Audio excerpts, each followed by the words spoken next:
Hello friends, અડદિયા પાક બનાવવા માટે સૌથી પહેલા આપણે અહીં અડદનો લોટ, ખાંડ અને ઘી લેશું. હવે એક પેનમાં ઘી અને દૂધને ગરમ કરી લેશું.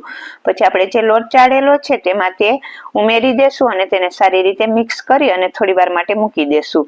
હવે આપણે એક બીજા પેનમાં ઘી ગરમ મૂકીશું અને તેમાં ગુંદને તળી લેશું. ગુંદ તળાઈ જાય પછી પાછું થોડું ઘી ઉમેરી અને જે તાબો દીધેલો લોટ છે તે ઉમેરીશું અને તેને બ્રાઉન કલર ન થાય ને ત્યાં સુધી શેકી લેશું. લોટ શેકાઈ જાય પછી આપણે તેમાં સૂંઠ પાવડર, અડદિયાનો મસાલો, ડ્રાયફ્રૂટ પાવડર અને કિસમિસ અને જે આપણે ગુંદ તળેલો છે તે ઉમેરીશું અને બધી વસ્તુને સારી રીતે મિક્સ કરી લેશું. હવે ચાસણી કરીશું. ચાસણી આપણે એક તારની કરવાની છે. એક તારની ચાસણી થઈ જાય પછી આપણે જે લોટ શેકેલો છે ને તેમાં તેને ઉમેરી અને મિક્સ કરી અને એક ડીશમાં સેટ થવા મૂકીશું અને પછી તેને કટ કરીશું. તો તૈયાર થઈ ગયો છે મસ્ત મજાનો એકદમ સરસ પોચો અને સોફ્ટ એવો અડદિયા પાક. ફૂલ વિડીયો જોવા માટે પેજને લાઈક કરો અને ચેનલને સબસ્ક્રાઈબ